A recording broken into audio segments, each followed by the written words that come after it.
I think sometimes startup founders go through that moment where all of a sudden, maybe an influencer mentions your thing, and now all of a sudden the orders are flying in or the signups are coming in. And that was our world in 1996 when all of a sudden we had these big name clients. But I think the next time that we had to make a serious shift was that kind of dot-com crash around the year 2000. And you had stuff like, who remembers Microsoft Front Page? And people were like, do I really need to hire a website company? Can't I do this myself? We had to make a pivot of what are we going to specialize in when the whole world thinks they do what we do as well as we do it. I'm Debbie Levitt, and I'm the founder and CXO of Delta CX. This is Code Story, a podcast bringing you interviews with tech visionaries. Like 6 months moonlighting. There's nothing on the back end. Who share what it takes to change an industry. I don't exactly know what to do took next. many goes to get right. Who built the teams that have their back. The company is its people. The teams help each other achieve. I was proud of our team. Keeping scalability top of mind. All that infrastructure was Yes, we've been fighting it as we grow. Total waste of time. The stories you don't read in the headlines. It's not an easy thing to achieve, mind Took it you. off the shelf and dusted it off and tried it again. To ride the ups and downs of the startup life. You need to really It's want it. not just about technology. All this and more on Code Story. I'm your host, Noah Labhart, and today how Debbie Levitt is bridging end-to-end customer experience by acting as your fractional CXO. This episode is sponsored by Kiteworks. Legacy managed file transfer tools lack proper security, putting sensitive data at risk. With Kiteworks MFT, companies can send automated or ad hoc files in a fully integrated, highly secure manner. The solution is FedRAMP Moderate authorized by the Department of Defense and has been so since 2017. Step into the future of secure managed file transfer with Kiteworks. Visit kiteworks.com to get started. This episode is sponsored by ClearQuery. ClearQuery is the Analytics for Humans platform. With their full suite of features, you can go from data ingestion to automated insights seamlessly. With Ask ClearQuery, you can find valuable insights into your data using plain English. Don't miss the opportunity to simplify your data analytics with ClearQuery. Get started today at clearquery.io/codestory.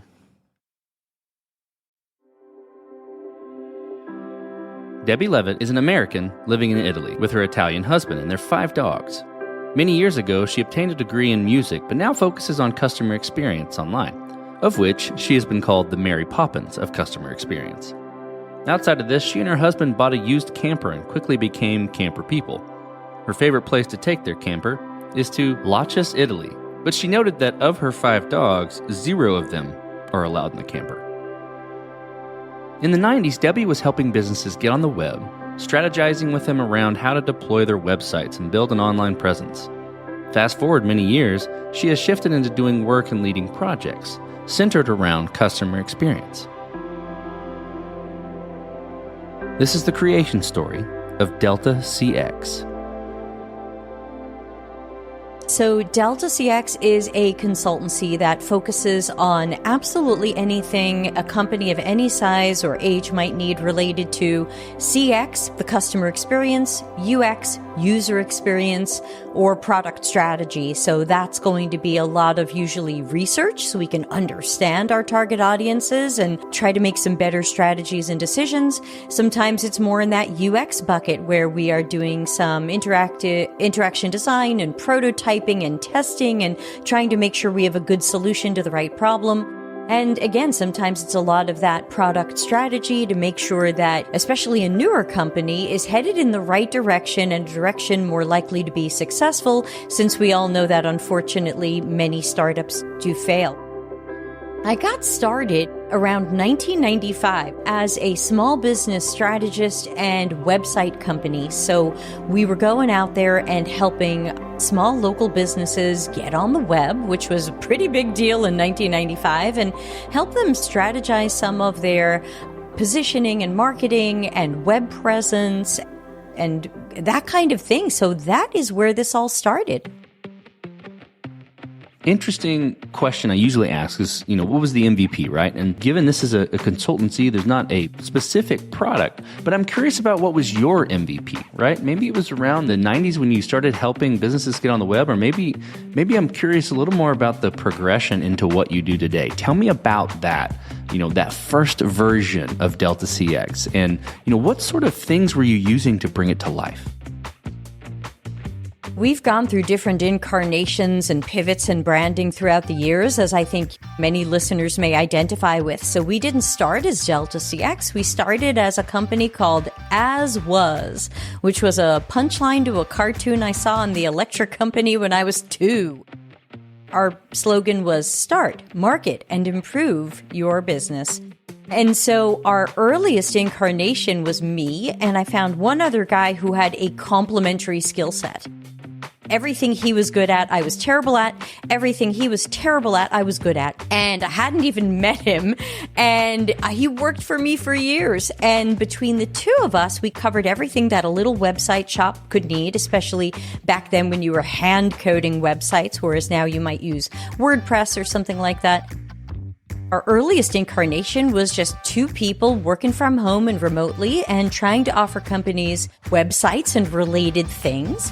And it exploded for us in our second year when we got hired by the Miss America organization as their official website company. And no matter what your opinion is of the Miss America organization, that was a pretty good client to get in our second year of business, and it helped to launch us into bigger and better things. So let's stay in that phase for now. With any sort of, early version of what you're building with a company and what you're offering, you have to make certain decisions and trade-offs about what you're going to do. You mentioned, online presence and websites. You probably got a big client, started shifting into different things. Tell me about some of those decisions and trade-offs you had to make in those early days and how you coped with those decisions. One of the first decisions I made was really around who our clients would be, because one of our first clients had been a client brought to us by someone in my family, right? We've all started there, friends and family, and they had some friends who was like putting on one of those ultimate fighting type of shows, like kickboxers will be fighting jiu-jitsu people, and not exactly my thing, but okay, early paying client, go for it, kiss some frogs. And I remember the day that I had just signed the Miss America organization, and the fighting people emailed me and said, can you add to the website that Penthouse Pets will be ring card girls? And I sat there for a moment and I said, who do I want to be? I'm not sure I can exist in both of these worlds, because the Miss America people, they felt, at least at the time, that they had a high moral standard. And my thought was, maybe I should choose that as well. Maybe I don't want to do things that could be exploitative to women or things that could be perceived as violent. One of my choices was, do I start filtering out who I think are clients I want and clients I might say no to for reasons some might agree with and some might disagree with. So I remember that being one of my earliest decisions about kind of direction for my own growth. I love the decision you made personally, and I certainly appreciate that story too. It's definitely an important part of who you are as a business to decide, like who you serve. And that's a hard decision, especially early days, because revenue is important. Yeah, I want to jump in and remind everybody who was online in the late 90s, what was the biggest money-making industry? It begins with a P and it ends with an N. It's got 4 letters. I don't know if we say these words on your show, but I could have made wild money going into that because we had a great little company and we were growing, and we could have been good at that, but that's not where I wanted to make my money. And we can put all the adjectives we want on it, but that was my decision. This episode is sponsored by Kiteworks. Legacy managed file transfer tools are dated and lack the security that today's remote workforce demands. Companies that continue relying on outdated technology put their sensitive data at risk. And that's where Kiteworks comes in. Kiteworks MFT is absolutely the most secure MFT on the market today. It has been FedRAMP moderate authorized by the Department of Defense since 2017. Through FedRAMP, Kiteworks' level of security compliance provides a fast route to CMMC compliance, saving customers time, effort, and money. Kiteworks MFT makes it easy for users to send automated or ad hoc files via fully integrated shared folders and email. Administrators can manage policies in a unified console and create custom integrations using their API. Did we mention it's secure? The level of security with Kiteworks solution is rare to find. Step into the future of secure managed file transfer with Kiteworks. Visit kiteworks.com to get started. That's KITEWORKS.com. This episode is sponsored by CashFly. The web is a competitive place, and if your site delivers its content pixelated, slow, or not at all, well, then you lose. But that's where CashFly comes in. CashFly delivers rich media content up to 159% faster than other major CDNs. Through ultra-low latency streaming, lightning-fast gaming, and optimized mobile content, the company offers a variety of benefits. For over 20 years, CashFly has held a track record for high-performing, ultra-reliable content delivery. While competitors call themselves fast or use cute animal names, only CashFly holds the record of being the fastest and serves customers like Adobe, the NFL, or Roblox, where content is created by users and must be delivered in real time. For the first time ever, Code Story listeners can get a 5 terabyte CDN for free. Yep, you heard that right, free. Learn more at cashfly.com/codestory. That's CACHEFLY.com/codestory. So then you've got a business that's working. How did you progress it from there? How did you grow it and mature it? And I'm curious about, for Delta CX, what would be your kind of roadmap? And what would be, how you went about deciding, okay, this is the next most important thing to do for Delta CX? Back in those days, I don't think I had that plan. It was really just like, holy cats, it's happening. I think sometimes startup founders go through that moment where all of a sudden, maybe an influencer mentions your thing, and now all of a sudden the orders are flying in or the signups are coming in. And that was our world in 1996 when all of a sudden we had these big name clients. But I think the next time that we had to make a serious shift was that kind of .com crash around the year 2000. And that's where we lost a lot of clients. A lot of people went out of business. And you had stuff like, who remembers Microsoft Front Page? And people were like, do I really need to hire a website company? Can't I do this myself? Can't my male person's dog walker's nail polish remover's cousin do this? We had to pivot. We had to make a pivot of what are we going to specialize in when the whole world thinks they do what we do as well as we do it. What we ended up shifting into was I had a client at the time. It was a local small camera store, sold new and used cameras near where I lived at the time in New York. And he said, what's this eBay thing? Should I be selling on eBay? I said, sure. I know lots of things about eBay. You could absolutely sell your new and used cameras on eBay. Let's set you up with a whole plan and program and strategy, and we'll design it. We'll design what your listings will look like. We'll design your eBay store. And we mapped out this whole thing for him and we put it into effect. And within his first year on eBay, he was selling $1 million a year. And I had to say, I think I'm good at this. I think this is a thing. And so then for many years, in the kind of the 2000 to 2008 bucket, we were focused on specializing, yes, in websites and small business strategies, but also working with eBay sellers and helping them start on eBay or grow on eBay. And we had a track record that was so unbelievable that Seth Godin wrote about me in one of his books. And again, we've hit some bad times, certainly, but in the 2000s, we were riding pretty well until that 2008 recession. So I'm interested in team. How do you go about building your team for Delta CX? And what do you look for in those people to indicate that they're the winning horses to join you? So fast forwarding to today and the types of teams I'm building today for the types of things and tasks and projects that we're doing today, I am looking for, first and foremost, critical thinkers. So I'm looking for intelligent people with good logic, reasoning, critical thinking, people who are good at seeing possible outcomes and predicting what might happen in different situations. Because again, as strategists, we need to be able to use those powers to help a company see something they're not seeing, More secondarily, I might be looking at some personality aspects because, of course, you want people to be great to work with. You want the clients to love them. I look at past experience because sometimes I bring on people who don't have as much past experience, but I can just tell they've got these magic powers, and I'm happy to give them a chance at the level they're at. And sometimes I'm bringing in some incredibly heavy hitters, people who have done unbelievable work for really famous brands over the past few decades. So I'm really looking more for talent and skill that's hard to find somewhere else. This episode is sponsored by CashFly. The web is a competitive place, and if your site delivers its content pixelated, slow, or not at all, well, then you lose. But that's where CashFly comes in. CashFly delivers rich media content up to 159% faster than other major CDNs.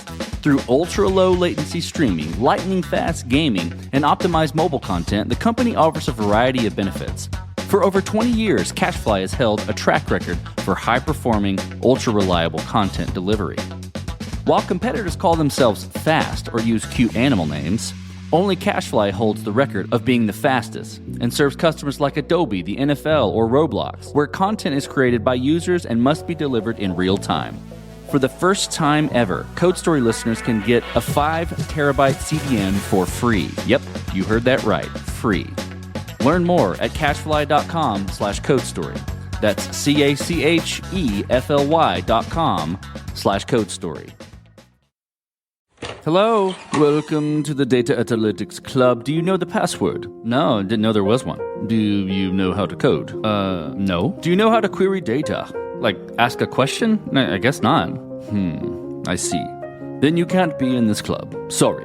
Goodbye. Don't be left out of the Analytics Club. ClearQuery is the Analytics for Humans platform.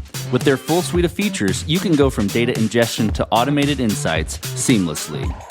ClearQuery provides you with the information you need without requiring you to do the heavy lifting.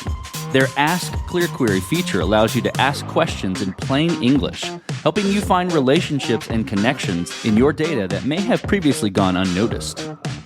You can even visualize your data with presentation mode, taking your data storytelling to the next level. Pricing is based on storage, not licenses, and that ensures that you get the most bang for your buck. Don't miss the opportunity to simplify data analytics, your data analytics, with ClearQuery. Get started today at clearquery.io/codestory. This will be interesting given what you're building here. I'm curious where scalability comes into play. You know, sometimes I talk about that from scalability of a product from a technology standpoint, but I'm curious about scalability of your business and what you offer. How do you address scaling? And has there been anywhere, you know, throughout the time of Delta CX where you've had to fight this as you've grown? I would say it was really hard in those 2000s years because, like, where do you find someone who just happens to be a critical thinker and great at all the things we were doing, websites and design and strategy, and then knew everything about eBay? It was really important to deeply understand eBay selling more than anyone else, and that was hard to find because it was such a combination of such kind of bizarre skills. Nobody's exactly coming out of college with a degree in eBay. For today, it's a little bit different because things related to CX and UX are things that you can study in university and from great coaches and mentors and teachers out there. And unfortunately, in our industry, we lost about 70% of our jobs in 2023 due to the layoffs. So hypothetically, right now, I've got the pick of the litter. And so as we grow and find new customers and clients and projects, I've really got a bizarre number of people available to me from around the world who are sadly looking for work, but in many cases, amazingly talented and experienced. So then for what you're building, how do you maintain culture, right? How do you build and maintain a team culture? And what does that look like at Delta CX? The culture starts with a lot of honesty. My staff are always amazed at the level of honesty and transparency that I give them. They know what I'm charging the customer. They know what they're being paid. They know what each other is being paid. They know what some of my expenses are. I just make sure that there's complete honesty inside the business and with our clients as well. Now, of course, our clients don't always know our markup, for example, but inside the business, the culture is one of honesty for starters. And I know that to get that from people, I also have to give that to people. And so the culture is about really honesty and support and making sure that everybody knows that they can be whoever they are. So, for example, we have some people on our team who have disabilities, diagnoses, or conditions.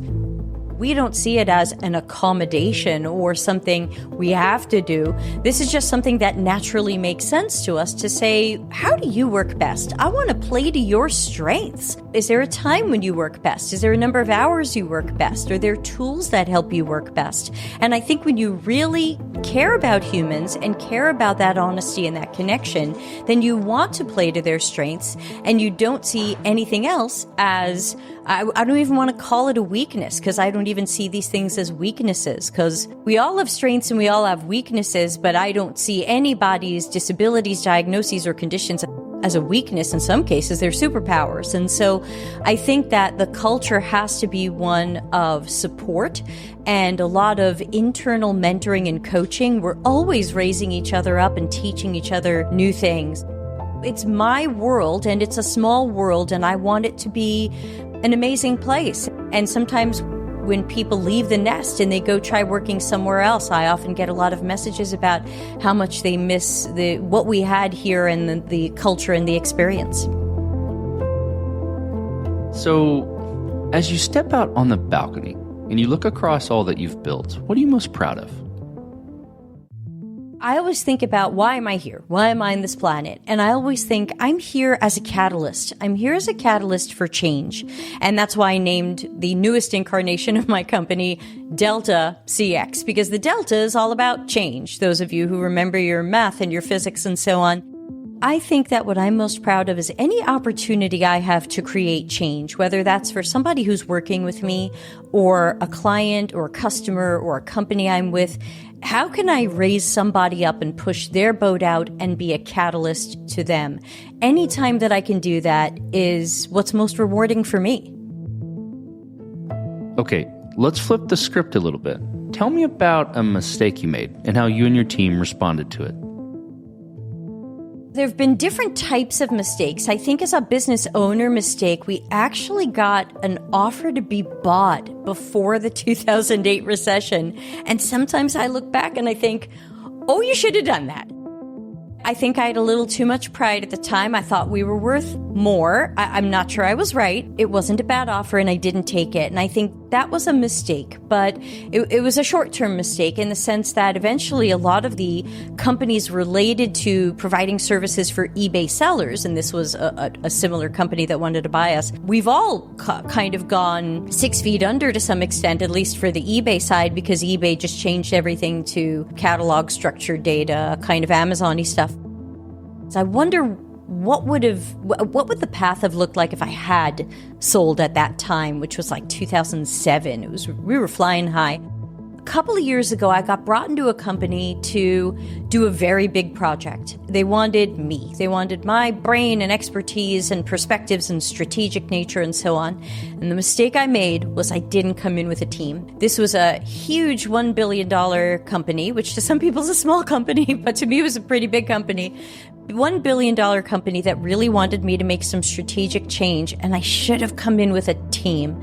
I came in alone, and I think that probably overworked me a bit and made me a little less effective than I wanted to be. They ultimately said they were happy with what I did, and they paid me, and they didn't cancel the contract early, so I don't think it was a disaster, but I do feel like I made a mistake by not saying, hey, I'm glad you want me. Thank you so much for your interest in Delta CX, but hey, I come with these 3 people, and it's going to take this team to make the change you're looking for. I think that was a mistake. So what does the future look like for Delta CX, your company and for your team? See, the past has been a little bit wobbly with the pandemic and all the layoffs and stuff. And so to me, the future is bright, but the present is a little admittedly wobbly. I imagine there are listeners out there who feel the same. So I don't want to make it. Remember, if my top value is honesty, I'm not going to pretend things are going better than they are.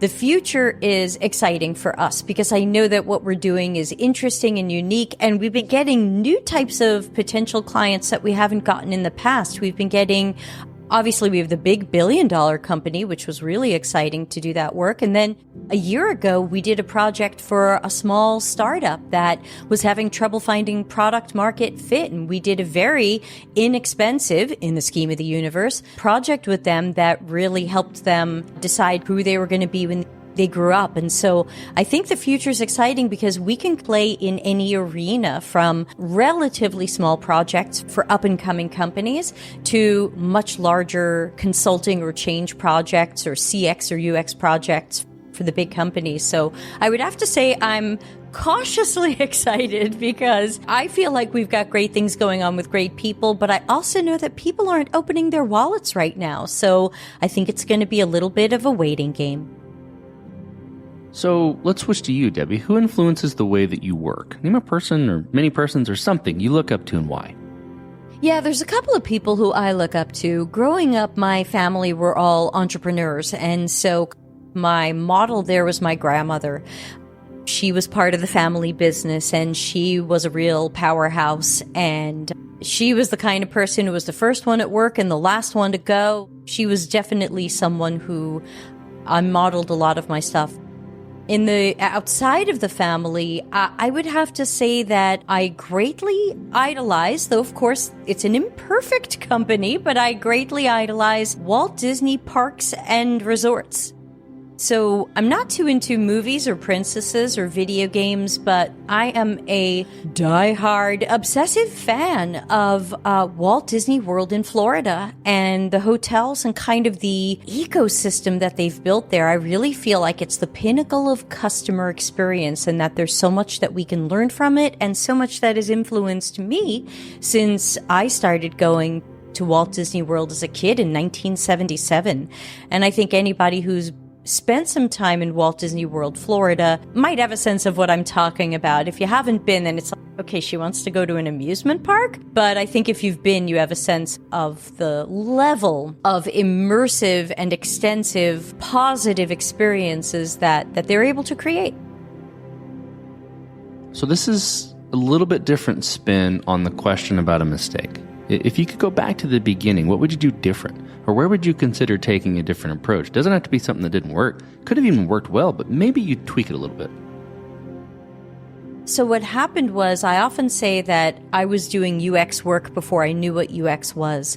And I didn't know that the work we were doing was a variation of what we now know as human-centered design or user-centered design. And even though we say design, it's design with a capital D, where it starts with research and goes into strategy. Like, it's a large process and it goes back decades. And I didn't know that I was improvising my own made-up version of that, but that there was somewhere out there a more formalized, standardized thing that I only stumbled on years later. And I think that if I had known about these processes and techniques and the science behind it, I think I could have been even more effective at what I was doing, and that could have propelled me further earlier. So rather than just going by my gut on a lot of stuff, I wish that I had known that there was a formalized thing and maybe had some training from some of the early, most knowledgeable, experienced people of the time. Okay, Debbie, last question.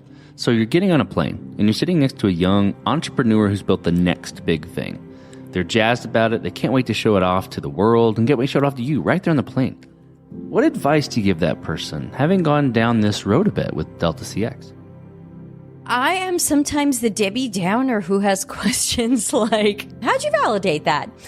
I think it depends. If that person truly has found product market fit, then that's great. But I think a lot of people haven't, or a lot of people think they have but haven't. And so if it's really just sitting on a plane, maybe I smile and nod. But I think if I get the feeling they're open to critical thinking or challenging questions, I think I would ask them, what types of observational research did you do with your target audience? How did you understand your target audience's tasks, behaviors, motivators, needs, perspectives, and mental models? How did you validate this? Did you start with a problem and making sure there was a problem, or did you start with the idea and try to find the people who like the idea. So yeah, I am sometimes a little bit of that tough love person who's asking some of the questions people didn't totally want to talk about. But I think if I would have to give them advice, I would say hire professional, qualified, qualitative researchers who do observations and interviews, and make sure you always know as much as possible about your target audiences and their tasks, behaviors, needs, context, and things like that, so that you can make sure that you're always moving into solutions that are likely to fit them. If you can't attract the customers, make them happy, and keep them, what do you have? And so I think I would try to have some critical thinking conversations around that if I thought they were open to that. Otherwise, it might just be smiling and nodding. I like that answer. That's fantastic. Well, Debbie, thank you for being on the show today, and thank you for telling the creation story of Delta CX. Thanks so much. And this concludes another chapter of Code Story. Code Story is hosted and produced by Noah Labhart. Be sure to subscribe on Apple Podcasts, Spotify, or the podcasting app of your choice. And when you get a chance, leave us a review. Both things help us out tremendously. And thanks again for listening.